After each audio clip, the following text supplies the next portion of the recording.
So everybody, welcome to our latest official online chat with Serge, our assistant coach at the Mariners. So welcome, Serge.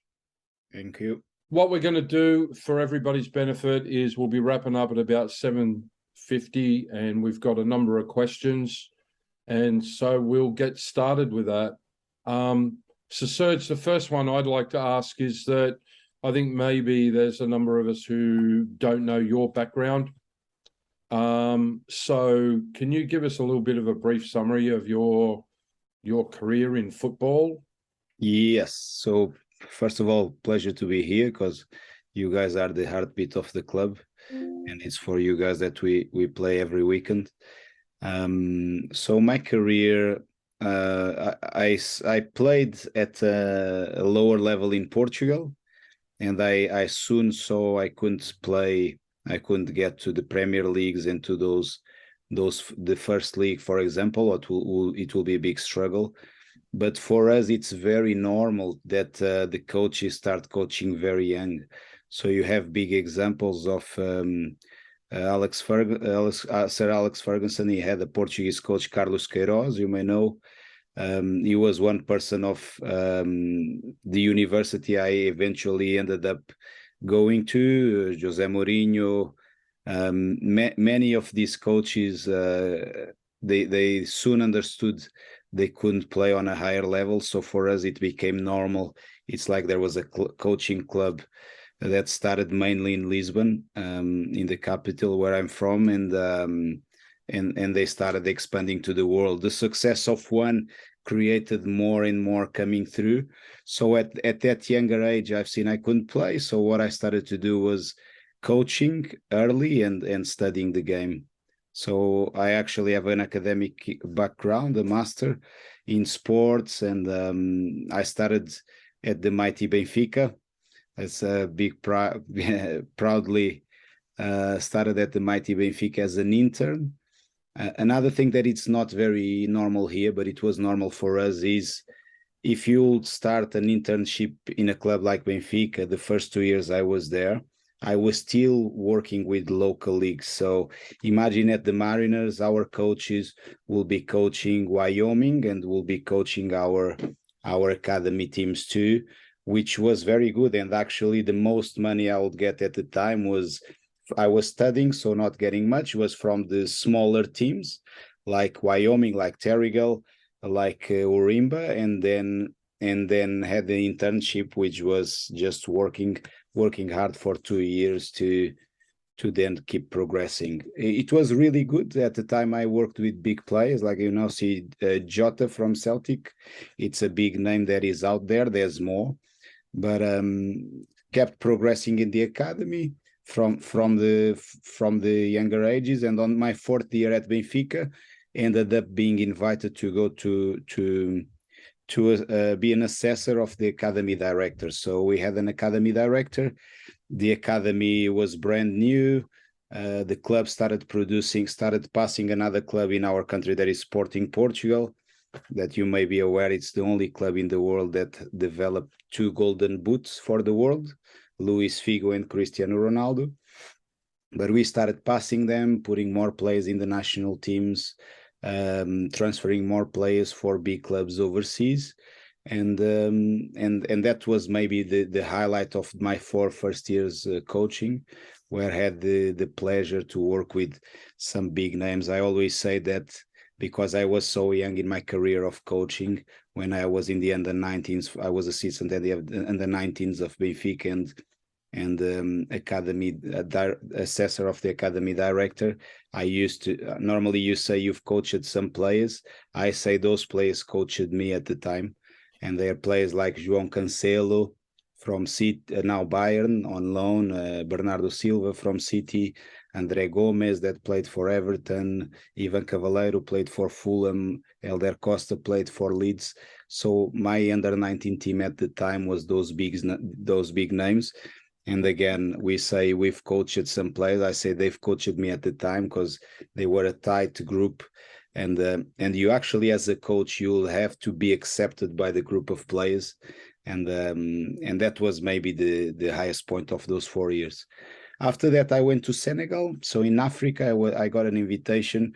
I could have stayed at the club and progressed to the B team, because they just started the B team at the time that would play in the second tier, like an NPL one, let's say, like our NPL. But I decided to go to Africa for 2 years, was academy director, and was also coaching the elite group, was the under 20s. We used to do a lot of travels to Europe. Again, a lot of players developed, a lot of players went to big clubs in Europe. After that, came back to Portugal, under 19 head coach. Was actually a project in partnership with Benfica too. Then went to coach a senior team in Austria, called the SK Bischofshofen, in the middle of the Alps. It was very good because made me learn different language, like Senegal. In Senegal, I developed French, so I speak fluent French. In Austria, I ended up developing the German. After that, I went to Brazil, also academy director of an academy, a good academy in Brazil. Again, many more players going to better clubs. And after that, I went to Canada, worked with elite players, women and men, especially from the Whitecaps, from the national teams, doing one thing a bit different just for 5 months. That was working in a big center with big technology. So my trainings were done with an iPad, and we had machines firing balls, which was fantastic. And I was also running the coaches development at the time.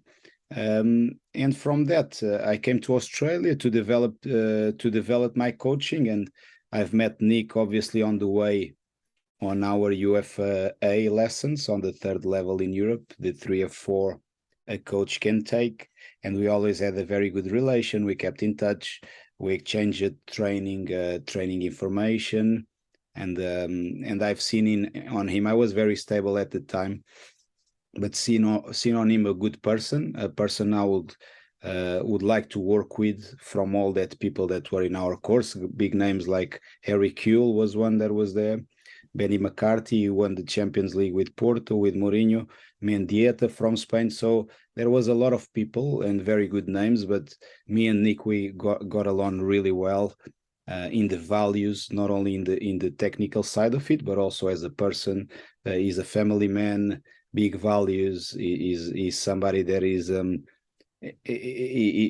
somebody that you won't find much around.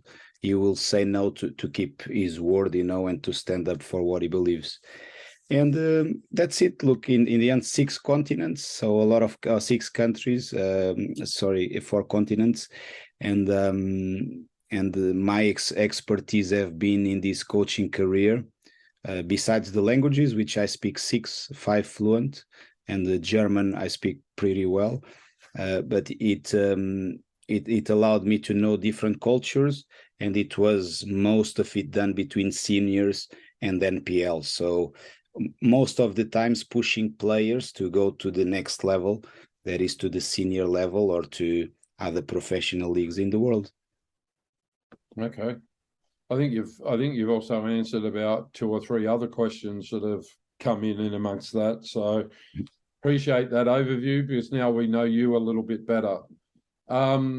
So let's turn our attention to the Mariners. What are your expectations for the team this season? And I know this is a little bit of a loaded question that we're already, 2/3 the way through the season. But, what are your expectations, and what would you consider to be a pass? Look, we always say, so there's one thing I would like to tell you, because obviously sometimes there's the idea that you can play for a draw, for 1 point, or to lose, or to this, or to.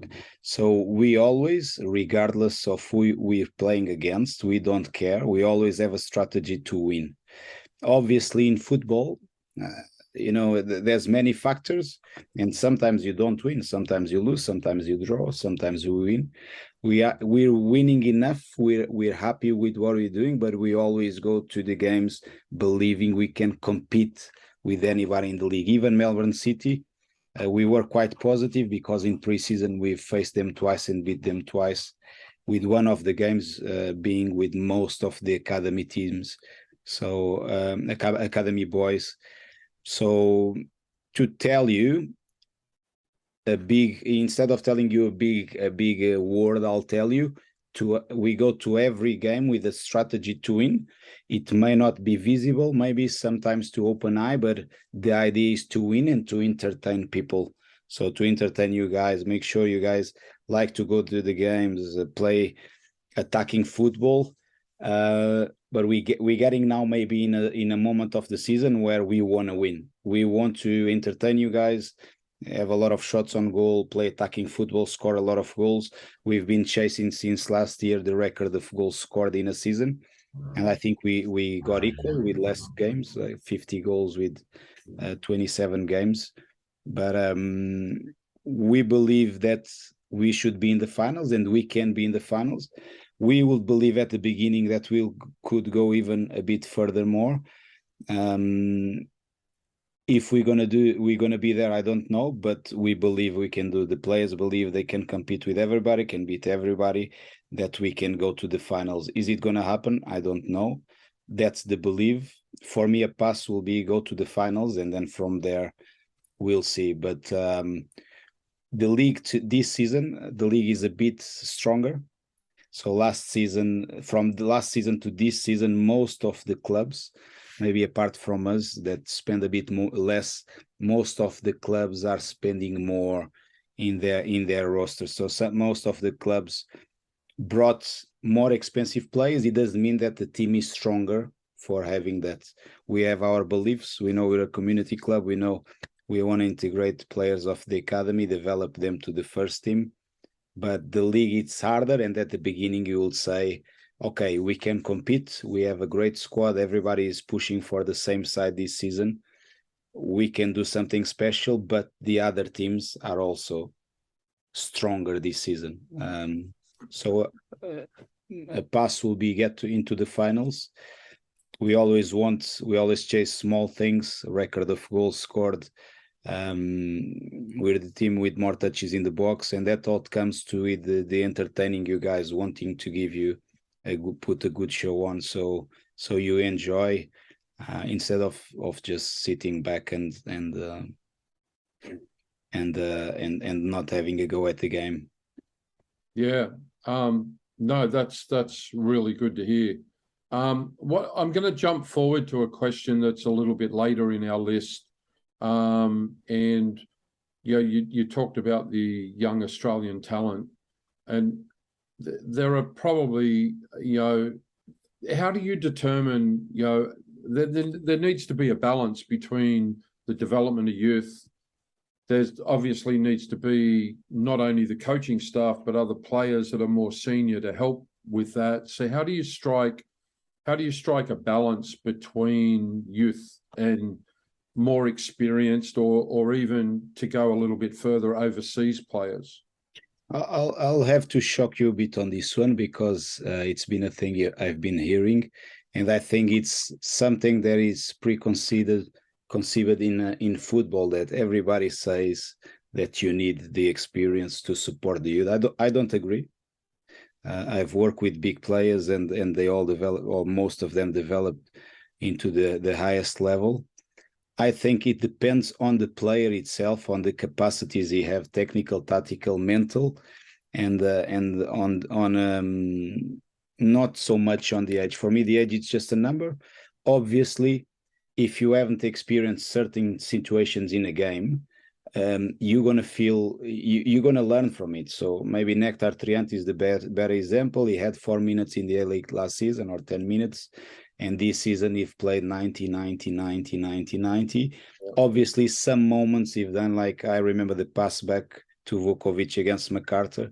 He've learned from that. He've never been in that situation before in the past, and he've learned from that. But if you think again on a Max Ballard, on a Josh Nisbet, they're all young, but they're all already experienced with a low age.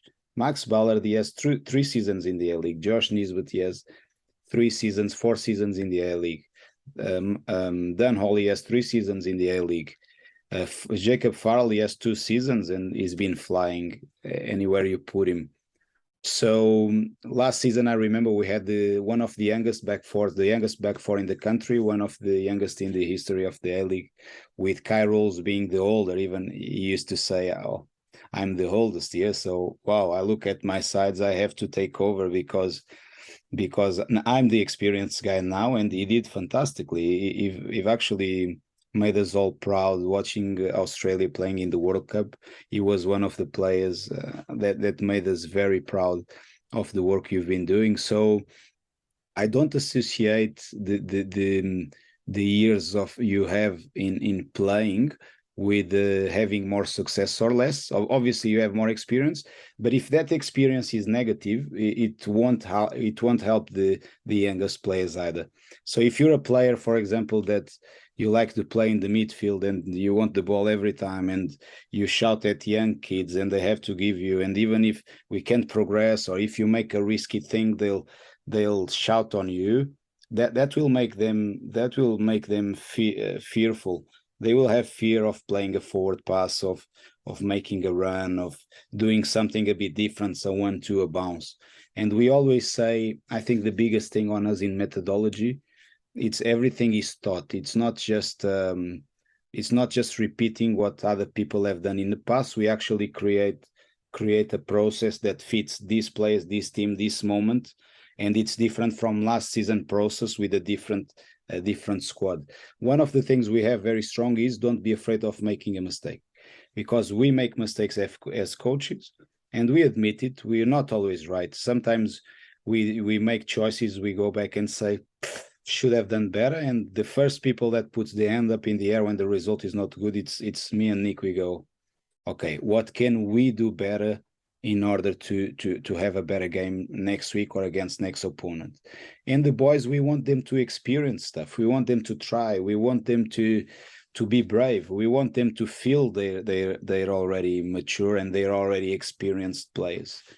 And sometimes, I remember last season, I've heard a lot people talking about the experience, but when you're within, you think, okay, maybe they're not seeing the whole picture, and everybody has the right to say what they think, because the football is for the fans, and the fans have the right to express their thoughts. But many things then don't really, if you go deep and if you go on detail, and if you go on talk with the psychologist and talk with other people, not only with us coaches. We have a performance psychologist, for example, Izio is a fantastic guy and talk to the boys every time. And those things that people don't see, when you're inside, you actually go, oh. So to answer you, the experience helps, but the mindset has to be right. And all these young guys, they're already experienced, because they already experienced 1 season, 2 seasons in the A-League. Yep.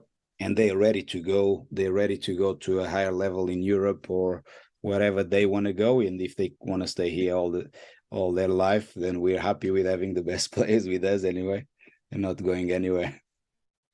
Good. And I, as I said earlier, I'm an IT guy, and that's the one thing, making mistakes, and you learn from that, and that's the main thing. If you take away and you can make yourself better, it doesn't matter what you do in life. That's a lesson learned. So let's take your coaching responsibilities and our squad. And are there any players that have surprised you or exceeded expectations this year? Oh yeah, every year. You know what's funny is sometimes you don't expect, but the opportunity, the moment creates the players that excel.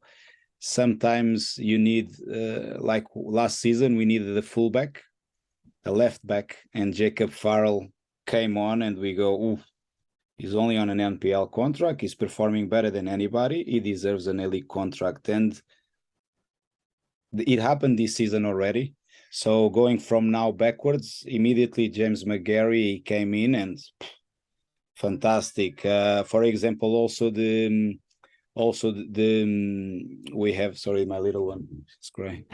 So James McGarry is one. He came in and he adapted to the group he's been fantastic, and I think he feels a bit, he was never stimulated the way he's being with the attacking thought process he's having at the moment, and he's developed.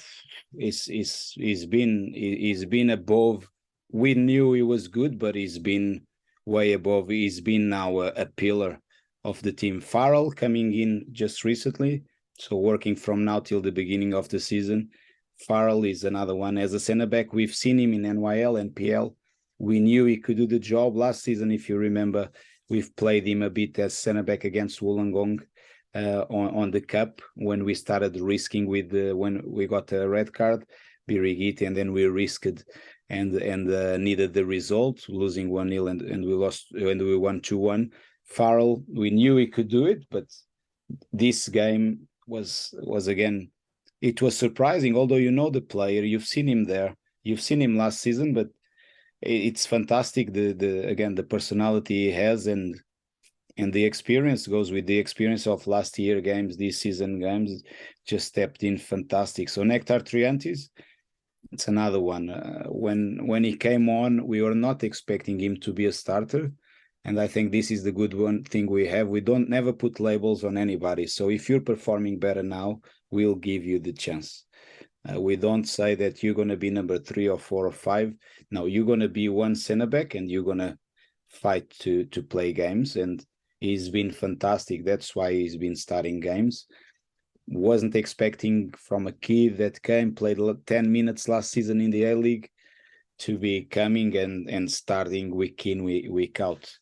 Brian Caltech, we know he was fast. He was good in the air, but his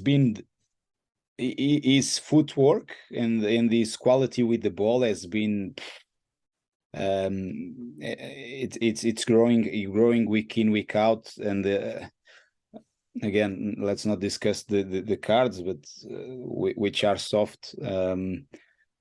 It kind of, if you actually on a different culture, and if you put Brian playing on the Premier League, play on, in here not, and he's been a bit affected because he's a very smiley person. He's a very good person in heart. We've saw his family, we've met his village, very, very simple, and he's always smiling. But when you talk and you go deeper into him, it affects him. The fact he's been having red cards, but if you put that aside, he's been growing much faster than we expected.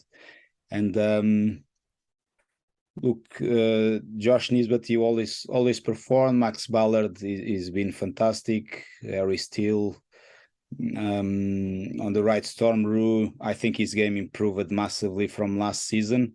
And if you go the season before, I still remember, I'm not afraid to tell the story, but Stormy will have at the beginning when he came from Victory, simple sessions for him was they were tiring, and he couldn't handle it. And the way he kept growing and working, and it's been fantastic till this weekend. He got the man of the match. He had 1 assist, could have had another. And he's been very solid. So somebody is an example of somebody that's been progressing also constantly. And then Theo Harrows, obviously, it was recent. Very good person. We knew he was a very talented player, just needed some a good environment that will suit us, and obviously fantastic. Jason Cummings, we knew what he could do. Again, just needed an environment that will suit him, like Theo Harrows. And we're not afraid of picking all these talented players, and that had problems in the past with managers or with the team or with the teammates, and put him on the right track, but knowing that everybody needs a different approach. But both of them, they surprised me, because we knew what they could do, but they've growing fast than what we thought. So Jason, if you remember, he wasn't played at Dundee, that was relegated to second division. And he took the league by storm. He came in January and scored. Unfortunately, I regret, and couldn't do anything, but he couldn't play the final against Victory of the FFA Cup. I think it would have been a different story if he did played. But this season he has already he grew, went to the All Stars, went to the national, he went to the World Cup. It's fantastic. In January he was not playing in a team that was relegated because of, they say, behavioral issues, but who knows. And now he's playing All Stars against Barcelona, then World Cup, and he's already in a great form, second best scorer in the league. Benin Kololo, third division, a lot of doubts on him, but also grew very fast. His game became faster, less touches on the ball, more touches in the final third, which is okay. And Sammy Silveira came on this season. He got a lot of stick from us every day. So he was always, come on, Sammy, no whistling fouls against Sammy the whole season. So he's been coping a bit more in training because there's blatant fouls on Sammy, but we play on. And now you see what a fantastic player, not only attacking, but also defending, helping the team, getting on with things, not getting caught so much on small discussions or staying on the ground. And he became we call it, as we say, I can tell you guys internally, we say we're the Central Coast machines. And you say, Sammy, this is the process of becoming a machine, a Central Coast machine. And now you're officially one. So, and that's what we do now with McGarry, with the new ones. Tiohara say, no, that's the process of becoming a Central Coast machine. So give yourself a few weeks and you'll be okay.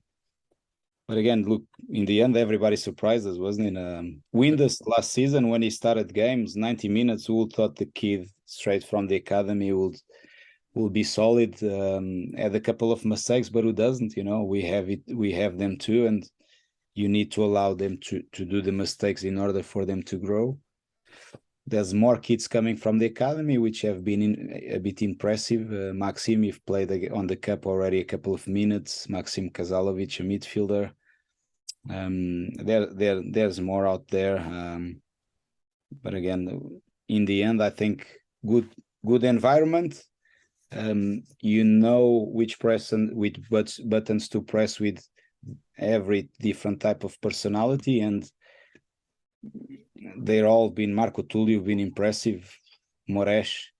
So they're all been performing well, and sometimes if the things don't go well, you guys know quickly, because players come and go, and we have to make sure we have a tight-knit group. We have the smallest budget, and we have to make sure we have the biggest heart too. Yeah.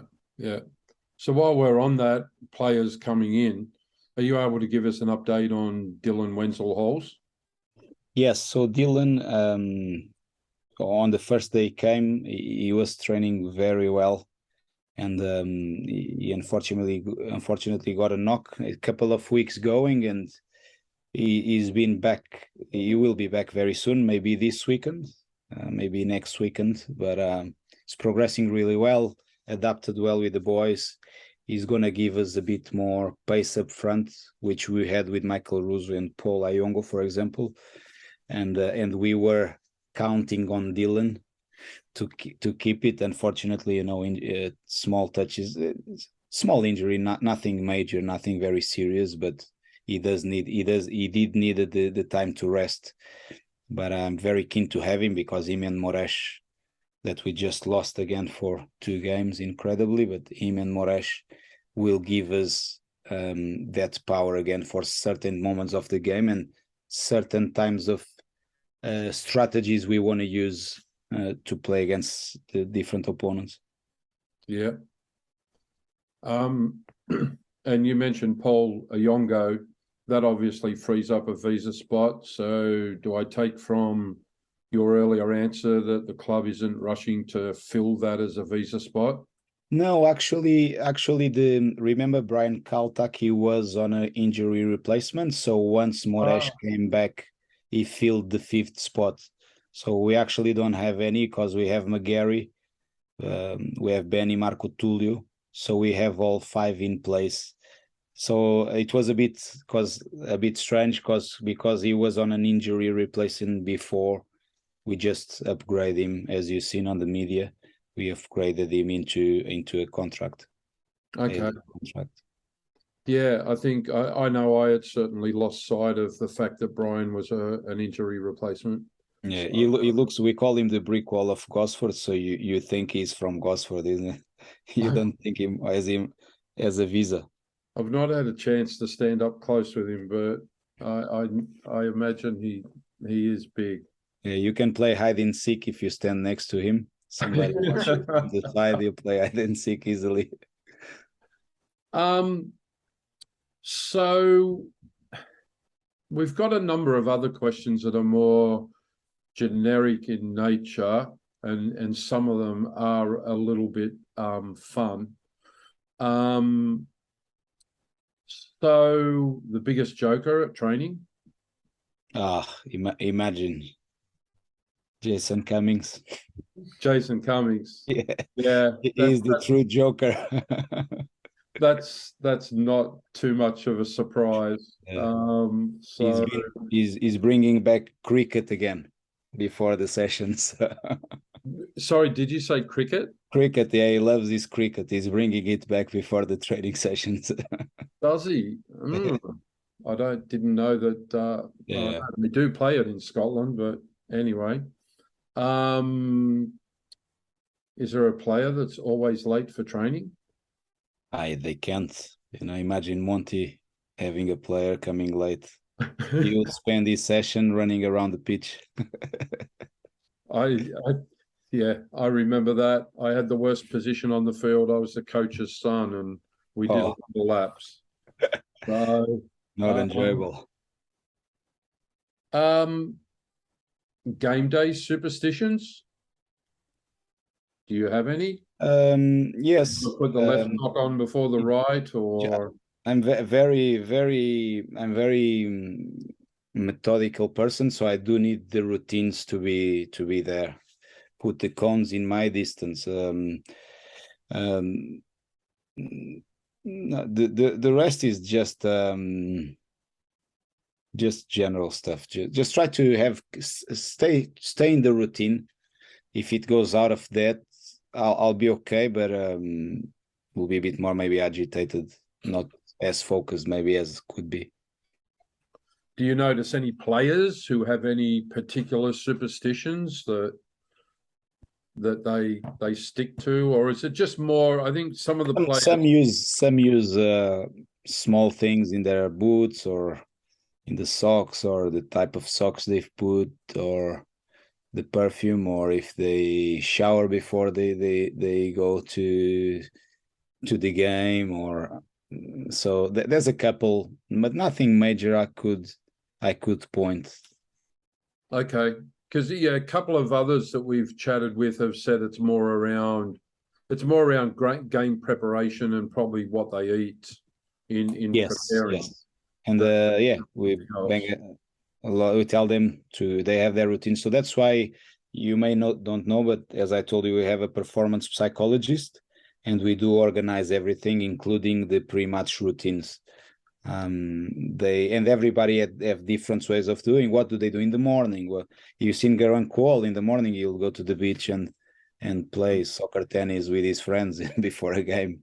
So it was a bit different, but all of them, they have their own thing they do, and they try to stick to the routines throughout the game day. I have one very big, that is, I always put the same playlist in the car while driving, or in the bus while driving to the stadium. Okay. One's come in through the chat on this session. Vegemite. Have you tried it, and do you like it? Yeah, I've tried. I'm okay with it. You're okay? Yeah. It's an acquired taste. There are some Australians who hate it. It's okay. It tastes like blue cheese. You know blue cheese? It's yeah. I think I'd rather eat blue cheese than Vegemite. I'm okay. You can make me a coastie. I'm good with that Vegemite. Okay, cool. if you didn't play football or you weren't involved in football, what do you think you might be doing to earn a living? So I always said I will be an astronaut. So I think I've lost the rocket to the moon, but I always said astronaut. I actually, before I went to the university, I spent 3 years in the Navy, and there was a point where I thought in doing a career, but I couldn't stop being around football and around sports. Ended up leaving the Navy to carry on the career in sports, but maybe Okay. it'll be military probably. I will have stick to that. Yeah, yeah. I'm from that background too. So, Oh, nice. um, unusual request from fans that you can share with us or share with the public. Um, Look, pretty open, but once I was around the stadium, somebody was devastated. A boy was devastated. He didn't have the signings of everybody, and I said, "Okay, no problem. Give me your number. I'll take it. I'll make sure everybody signs it." And then I sent him the address. He came with the parents. They got a shirt and they got all the photos. He had maybe 30 photos of different players. Yeah. Everybody signed the photos and just ended up giving to them. But uh, look, not much more than that. But I think that was maybe the happen a couple of times. But it's more like what we are. What we are. We say we're a community club, and we're a bit more open. Go to the funds in the end. Make sure the funds are okay. So it's only things around that. Maybe take things to sign for the boys, or and then give it back. Okay. Let's go back to a little bit of football stuff too, and maybe from a personal point of view. So obviously football was an important thing in your younger years and still is. But is there somebody who was an example for you who gave you that desire to be involved in football? Look, my father, he did play, and my uncle, they did play at a good level. But there was a player in Portugal for me. Everybody speaks about other players, but he was close to the number one in the world. Was his name is Paulo Futre. He's a big legend at Atletico Madrid. Played for Porto, Benfica. I always liked. He was very skillful, and I always followed him with great emotion and with great aspiration of becoming somebody closer to. So Paulo Futre is his name. But yeah, my father played. My uncle played. So he always had the bug around. Yep. Yep. Okay. We that's all the questions from the list that we sent out to you. We do have a couple more that's come in through the chat. So a little bit of a fun question. Who do you follow in La Liga? Atletico de Madrid, because my wife, she's Spanish and she's from Atletico. If I don't, I won't have dinner any day. A very wise choice. And the other one is relating to the A League, and so you've been involved with a number of leagues. How does with Australian football we hear different things from different sectors of the community and the game itself on the standard of the A League. So how would you compare the level of the A League now with other leagues that you've been involved with? Look, there's obviously people that were maybe had big careers and were in more leagues. I was in the 4 continents, 6 countries, and worked with some players that now play Champions League, Premier League, and etc. And I think a lot of people underrate the A League, and it's better than what people say. The biggest thing here is the A League itself. It has the players, so the players are there. I remember when we arrived on the coast, and this was 2019 when we started coaching NPL. We were asked, "Oh, please, we cannot be relegated." And we look at the players and we said, "Oh, is that even possible to think about it? Let's think about being promoted." we can't be relegated to NPL 3, and in our heads was immediately, no, what with this quality of players, we have to talk about being promoted and promote kids to the first team. So we are, I think me and Nick, we're very close in that, and we're big believers of the quality of the player. What we do say, and I'm not afraid to say this, applaud is a lot of people, and especially the experts, the coaches that say that there's no quality, it's because they can't do better themselves, not because the quality is not there. And I think the biggest thing we've done was seeing Garang going to Newcastle say, wait a second, guys, the quality is there. You have a kid coming from Shepperton under 16s to work with us in NPL, and next season A-League, and now he's going to Newcastle. And we've already had requests of top leagues already for the players. We have another Premier League club, Greece Premier League club, Portuguese Premier League club. So the quality is there, and you see the visa players that come. What's the now I forgot the name of, for example, the striker that was in Brisbane Roar, other players that came from the Premier League or from other good leagues, Bundesliga, they fail in the A-League. So that tells you that it's not that easy. And what the A-League is more than the others is very physical.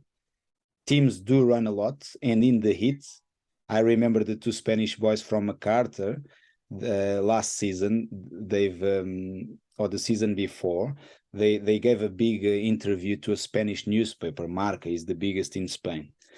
And they were saying that players here run like horses in high temperatures. And next season they quit. They went back. I think they stopped playing football. So it's very physical. It's not easy to cope with the heat, with the pace of the league. The way we play, it's crazy. It's transition. It's keep going. It's try to score goals. And you see, if you're not young, for example, you won't cope with that rhythm. And me and Nick, we watch a lot of football from all over the world, and I always said, for example, a Bernardo Silva in here would in Europe is worth 100 million euros, for example, or $150 million, let's say. There's others that would have the same value if they were there, but because they're here, they have less value.